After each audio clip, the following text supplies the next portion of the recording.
Bismillahirrahmanirrahim. Assalamualaikum warahmatullahi wabarakatuh.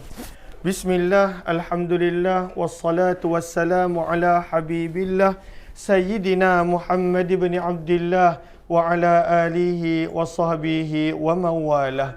Subhanaka la ilma lana illa ma 'allamtana innaka antal alimul hakim. ولا حول ولا قوة إلا بالله العلي العظيم.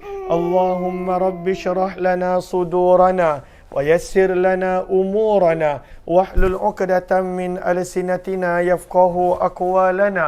اللهم فك التأويل.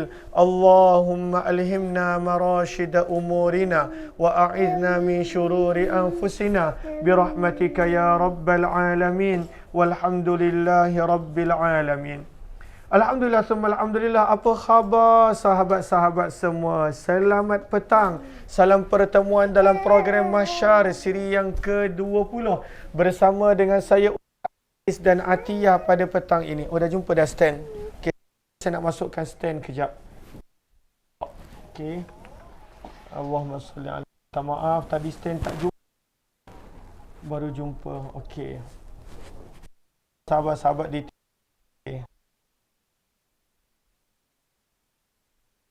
alam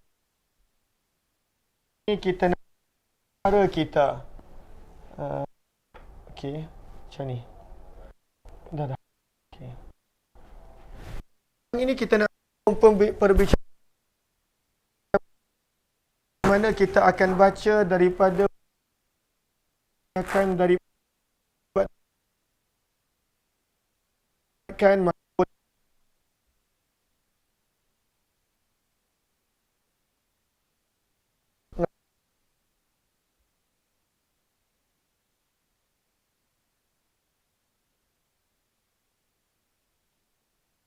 okay,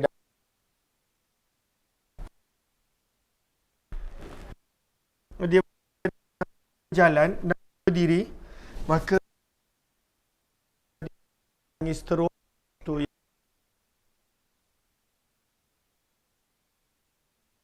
insya-Allah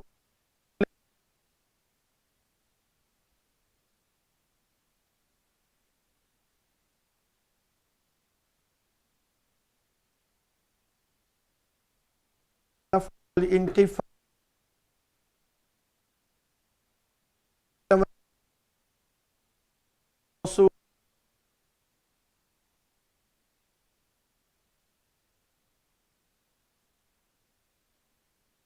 wa mardat kurbi amin amin. Okey, sekejap lain tersangkut-sangkut. Okey. Okey.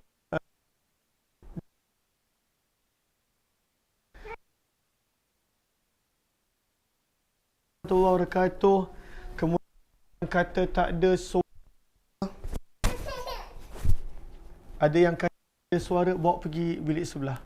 Ada yang kata tak ada suara sangkut-sangkut. Bagaimana sekarang? Adakah masih sangkut-sangkut di Facebook? Kejap. Di TikTok kat Facebook. Ke bagaimana? Yang sekarang so keluar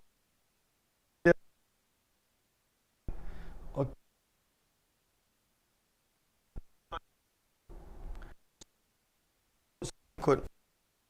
Tu mungkin mic kita ada masalah kot. Kita letak atas sikit. Mungkin mic kita ada masalah kot. Okey. Sekarang ni okey ke suara? Adakah suara jelas? Tolong tengok komen, tak sempat nak baca. Adakah suara saya di TikTok okey, tak ada masalah? Di Facebook dah okey ke? Belum lagi, sangkut-sangkut lagi. Okey dah. Okey, alhamdulillah. Okey, suara jelas. Minta maaf tadi ada mic jauh. Okey, kata penulis buku, kita dah tiba pada muka surat yang ke-78. Biasalah dalam kehidupan ada sedikit sebanyak cabaran dan ujian. Saya minta maaf. Terima kasih kepada yang telah memberi maklum balas. Terima kasih yang di TikTok, Ahlan Amir Sehat. Terima kasih yang di Facebook, Tumirah Damiri, Verita Delima, Zainul Abdul Rahman yang memberi maklum balas. Alhamdulillah. Jom kita lihat muka surat yang ke-78. Semalam dikongsikan pandangan daripada Ali bin Abi Talib radhiyallahu anhu, menantu Nabi, ayah kepada cucunda Nabi sallallahu alaihi wasallam yang tercinta, ayah kepada Hasan dan Husain radhiyallahu anhuma. Apa kata Sayyidina Ali?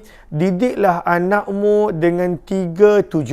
Didiklah anakmu dengan 3-7.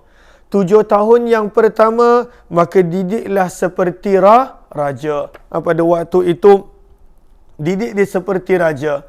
Bantu untuk bantu untuk berikan yang terbaik buat dia. Kasih sayang, pendidikan dan sebagainya. Kemudian bermula usia 8 tahun. 7 tahun berikutnya, yang kedua, maka didiklah dengan bimbingan dan disiplin. Jangan pada waktu itu kita masih nak manjakan, kita masih pada waktu itu tetap nak berikan apa yang dia nak, tetapi perlu ada disiplin. Maka itu usia 8 tahun untuk 7 tahun berikutnya. Kemudian 7 tahun yang ketiga, kata Sayyidina Ali, bermula daripada usia 15 tahun. Maka jadikanlah anakmu umpama kawan. Dengar permasalahan dia.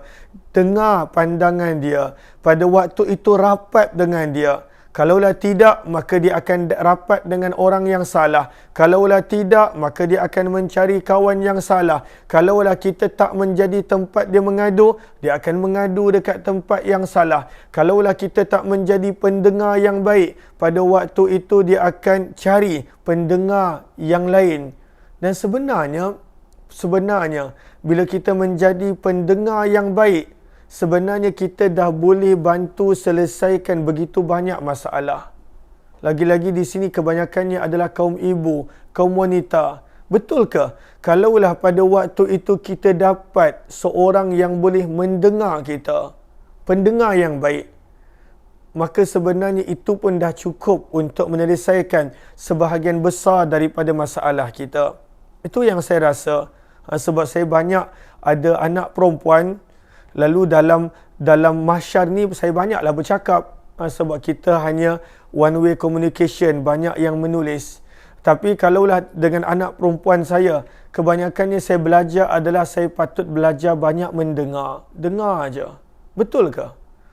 Kalau perempuan ini pada waktu itu dia lebih suka kalau ada pendengar yang baik. Pendengar yang baik. Lalu betul, kita patut layan anak kita daripada usia 15 tahun untuk 7 tahun berikutnya sebagai sahabat. Macam mana kita seorang sahabat berkelakuan dengan sahabat? Bagi pada waktu itu semangat. Pada waktu itu beri sokongan. Kemudian menjadi pendengar yang baik. Kemudian menjadi tempat luahan yang baik. Kemudian pada waktu itu memberi kepadanya motivasi. Itu sahabat. Itu sahabat. Lalu kita bukan pada waktu itu nak menjadi penghukum. Anak, kau buat ni salah. Lagi-lagi usia 15 tahun ke atas. Maka sebab itu kata Sayyidina Ali, 7 tahun pertama layan seperti raja. 7 tahun yang berikutnya, yang kedua, disiplinkan dia. Dan 7 tahun yang ketiga daripada usia 15 tahun, pada waktu itu jadilah sahabat dan teman untuknya. Kata penulis rahimahullah pada muka surat yang ke-78, pohonlah kepada Allah Subhanahu wa taala semoga anak-anak memahami apa yang ingin disampaikan dan dilembutkan hati mereka untuk menerima. Kita boleh explain, kita boleh maklumkan kepada mereka expectation kita, kita boleh maklumkan kepada mereka perancangan kita. Tapi akhir sekali, hati-hati manusia termasuk anak kita siapa yang pegang? Allah. Sebab itu dalam keadaan kita berusaha, dalam keadaan kita nak cuba yang terbaik, kita tetap tak boleh tinggalkan doa kepada Allah. Apa yang kita nak doa kepada Allah? Semoga anak-anak tu dapat faham apa yang cuba kita buat. Kalau tidak berlaku salah faham, anak-anak ingat kita tak sayang dia. Sebab itu kita hantar dia belajar jauh-jauh. Anak-anak ingat kita nak dera dia. Sebab itu pada waktu itu kita hantar dia dengan pelbagai kelas dan tuition. Anak-anak pada waktu itu benci kita. Sebab kita tak bagi dia buat apa yang dia nak buat. Kadang-kadang boleh berlaku salah faham. Walaupun kita dah terangkan, walaupun kita dah jelaskan, maka kepada siapa kita nak minta tolong? Allah. Kenapa? Siapa yang pegang hati manusia akhirnya? Allah. Maka akhirnya tetap kita tak boleh yakin dengan kemampuan kita sebagai manusia dan hamba. Kita kena ada hubungan dengan Allah, berdoa dengan Allah. Lalu apa yang kita nak doa kepada Allah? Agar anak faham kenapa kita buat apa yang kita buat. Agar anak dilembutkan hati supaya dapat menerima akan didikan, akan bimbingan yang baik. Kata penulis, pupuklah minda dan diri anak-anak dengan sifat-sifat positif dan bukan kerana kisah silam yang pernah ibu dan ayah lalui. Anak-anak kita perlu ada sifat yang positif. Orang yang positif, dia akan tarik pada waktu itu benda-benda yang positif. Orang yang negatif, dia akan berjumpa dan berhadapan dengan banyak benda yang negatif. Maka perlu kepada perkara-perkara yang positif, sangka baik. Sebab itu Islam pun ajak husnuzan, sangka baik. Sangka baik. Apa pun mulakan dengan sangka baik. Jauhi sangka buruk. Jauhi keadaan yang boleh membawa kepada sangkaan buruk. Kata penulis, dengan izin Allah, usaha, kesabaran. Kesabaran itu penting. Kita dah baca ayat yang ke berapa tempoh hari daripada surah As-Sajadah. Kita dah baca surah As-Sajadah, surah yang ke-32 pada ayat yang ke-24. Surah 32 ayat yang ke-24, di mana Al-Quran gambarkan untuk menjadi pembimbing, untuk menjadi ketua, untuk menjadi leader, walaupun untuk keluarga. Yang paling penting adalah kesabaran. وَجَعَلْنَا مِنْهُمْ أَئِمَّةً يَهْدُونَ بِأَمْرِنَا لَمَّا صَبَرُوا. Pentingnya sabar untuk menjadi a'immah, untuk menjadi leader, ketua, walaupun ketua keluarga.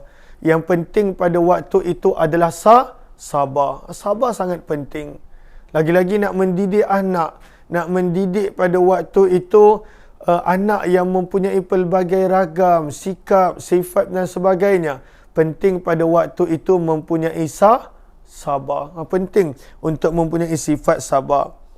Maka kata penulis rahimahullah, maka akan membuahkan hasil yang ibu dan ayah inginkan. Kan saya pernah kongsikan dalam sebahagian daripada perkongsian tentang kisah Nabi Yusuf dan Nabi Yaqub alaihi salatu wassalam. Pernah dengar tak kisah Nabi Yusuf dan Nabi Yaqub? Nabi Yaqub ni siapa? Nabi. Bayangkan Nabi. Dia bukan macam kita. Pada waktu tu mungkin ada title, dipandang mulia, dihormati. Kadang-kadang kita rasa malu bila anak-anak kita adalah anak-anak yang nakal dan sebagainya. Kita rasa malu. Bayangkan Nabi Yusuf ni siapa? Nabi Yaqub ni siapa? Si ayah, Nabi. Siapa ayah kepada Nabi Yaqub? Nabi Ishaq, Nabi. Siapa ayah kepada Nabi Ishaq? Nabi Ibrahim, Nabi. Semua ni keturunan Nabi. Keturunan Nabi. Dan Allah uji Nabi Yaqub. Apa yang Allah uji Nabi Yaqub? Allah uji Nabi Yaqub ada anak-anak yang pada waktu itu berperangai dan bersikap mereka buang Nabi Yusuf.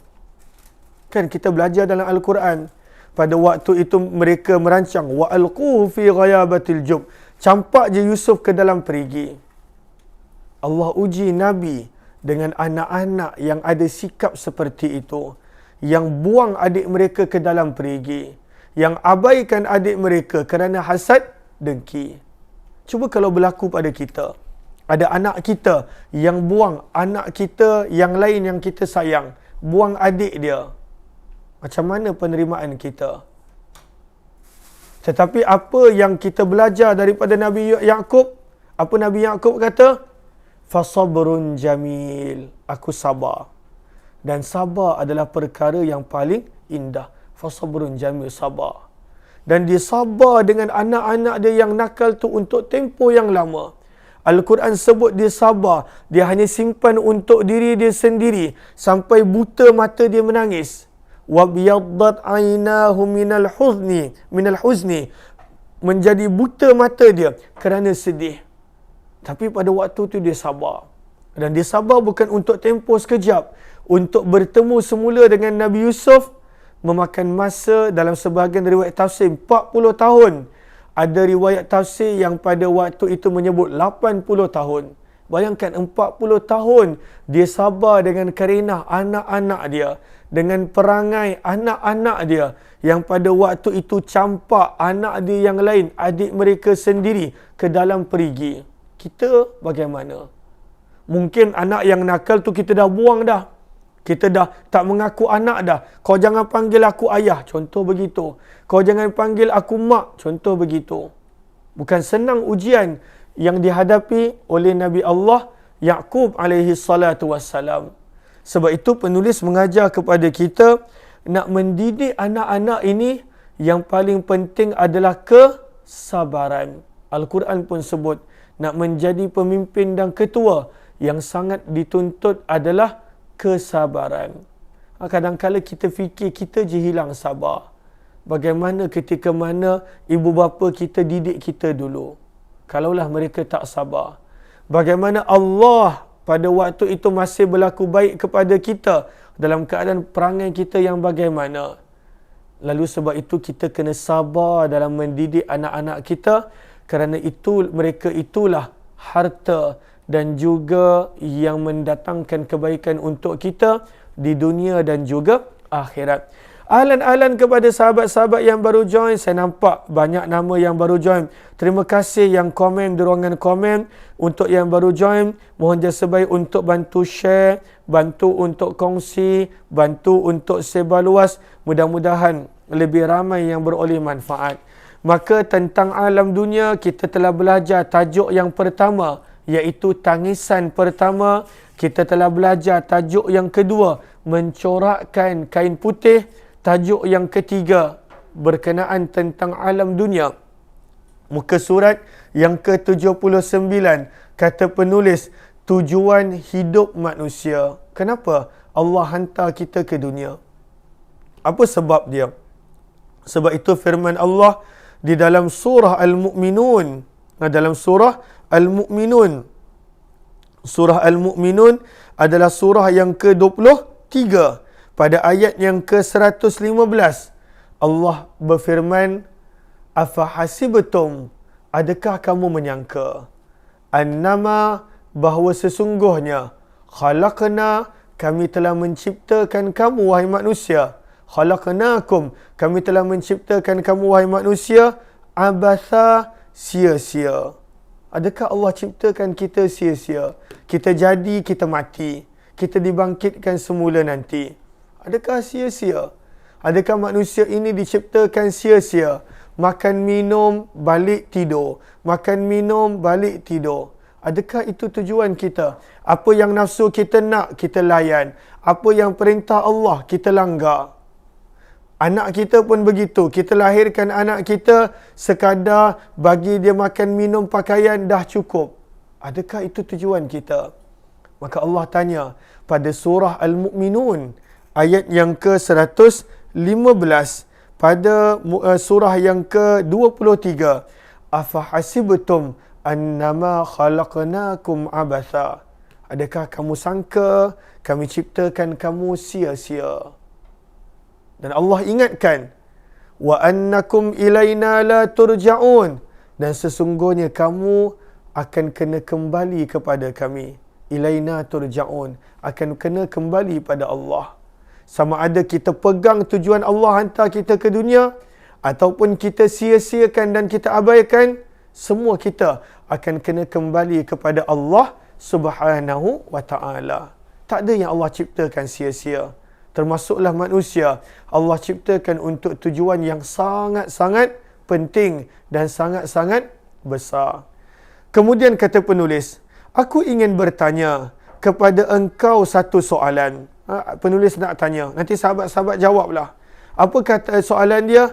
Apakah tujuan hidup engkau di dunia? Cuba jawab. Kenapa Allah cipta kita di dunia? Jangan tengok buku. Jawab berdasarkan apa yang kita tahu. Mungkin sahabat-sahabat boleh tanya di ruang komen. Apakah tujuan Allah ciptakan kita di dunia? Kenapa? Untuk ada keluarga, untuk kita belajar, untuk kita jadi hamba. Kenapa? Kenapa Allah Subhanahu Wa Taala cipta kita di dunia? Adakah yang jawab di ruangan komen? Lalu ahlan-ahlan kepada sahabat-sahabat yang baru join, kita sedang melihat buku Mahsyar pada muka surat yang ke-79. Kenapa Allah ciptakan kita di dunia? Sebab bukan sia-sia, itu pasti. Surah 23 Al-Mu'minun ayat yang ke-115 Allah dah sebut, afahasibtum annama khalaqnakum abatha. Adakah kamu sangka kami nak menjadikan kamu sebagai sia-sia? Lalu Red Rose kata sebagai khalifah. Kemudian ada yang kata untuk taat kepada Allah, untuk beribadah, untuk memakmurkan dunia, untuk taat, untuk kenal kepada Allah, untuk beribadah kerana kita adalah hamba. Maka apakah tujuan kita hidup di dunia? Kata penulis, aku yakin dan pasti tentu pelbagai jawapan sedang bermain di minda engkau untuk menjawab soalan yang ditanyakan tadi. Nak jawab apa ya? Kadang-kadang ada yang tak tahu nak jawab. Ada yang rasa tak apalah, tak penting untuk jawab. Ada yang kata tengah berfikir nak jawab. Maka apakah pada waktu itu tujuan Allah jadikan kita di dunia? Mesti ada tujuan, mesti ada sebab. Orang berkahwin, saya sebagai juru nikah, selalunya saya akan mulakan, kenapa berkahwin? Kenapa berkahwin? Apa tujuan berkahwin? Apa tujuan bekerja? Apa tujuan berniaga? Apa tujuan nak ada anak? Pada waktu itu, kalaulah tak ada tujuan, maka pada waktu itu mudah untuk syaitan jadikan itu sebagai sia-sia. Syaitan mudah, sebab tak ada tujuan. Apa tujuan kita baca buku Mahsyar ni petang-petang? Apa tujuan? Tadi saya berlari sebenarnya. Saya masih lagi ada dekat Westin tadi, untuk balik ke hotel tadi terlambat.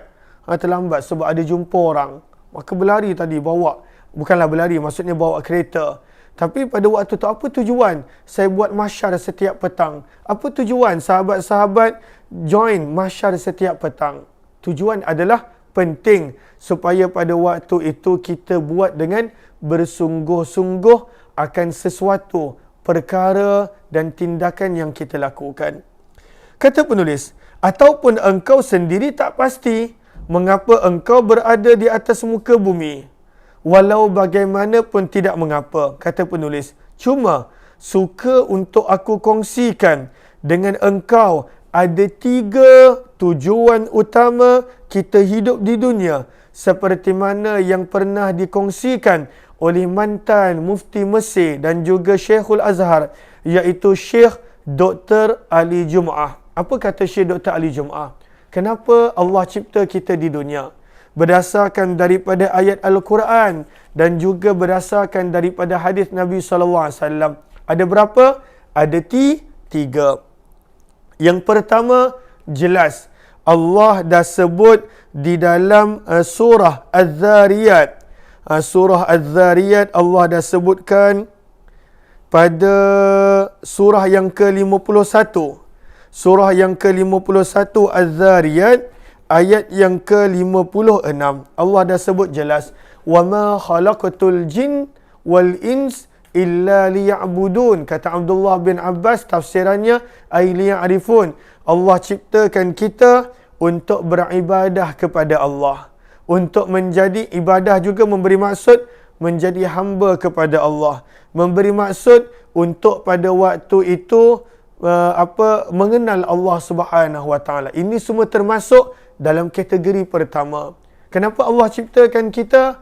Surah Az-Zariyat ayat yang ke-56, surah yang ke-51, Allah telah berikan pada waktu itu jawapan. Maka ini adalah yang pertama, untuk beribadah kepada Allah. Yang kedua, tujuan Allah ciptakan kita agar kita boleh jaga hati kita. Kita boleh jaga dalaman kita dengan pelbagai unsur kegelapan yang ada di dunia. Dengan pelbagai temptation, ajakan nafsu untuk melakukan maksiat. Bagaimana nak jaga hati? Bagaimana nak menjaga dalaman diri? Maka itu yang kedua. Dan yang ketiga, tidak lain tidak bukan untuk memakmurkan bumi Allah Subhanahu Wa Taala. Seperti mana yang ada pada suratul Baqarah, surah yang kedua, ayat yang ke-30. Seperti mana yang ada di dalam suratul Hajj. Dalam suratul Hajj, suratul Hajj, juz yang ke-17, surah yang ke-22. Surah yang ke-22, ayat yang ke-41. Maka Allah jadikan kita di atas muka bumi untuk kita memakmurkan, mengimarahkan bumi Allah pada waktu itu sebagai hamba Allah Subhanahu Wa Taala. InsyaAllah kita sambung muka surat yang ke-80 esok. Terima kasih kepada sahabat-sahabat yang bersama. Saya nampak ramai yang baru join. Saya minta maaf. Kita punya kelas lebih kurang 30 minit. Cuma tadi saya terlambat 5 minit. Daripada jam 6 hingga 6.30. Sebab ada yang akan nak buat persiapan maghrib dan sebagainya. Mudah-mudahan adanya manfaat. Kalaulah sahabat-sahabat rasa manfaat, mohon jasa baik untuk bantu share, bantu untuk kongsi, bantu untuk sebar luas. Sehari ada 2 program. 8.30 pagi Hayati Quran. Esok dah masuk muka surat 184. Dan jam 6 petang pembacaan buku Mahsyar, insya-Allah. Jika ada yang ingin untuk membuat pembelian buku ataupun ingin untuk hadiahkan kepada sahabat-sahabat taulan dan teman, boleh tekan link yang berada di ruang komen. Kita jumpa esok. Wabillahi taufiq wal hidayah. Assalamualaikum warahmatullahi wabarakatuh. Terima kasih semua. Jumpa lagi.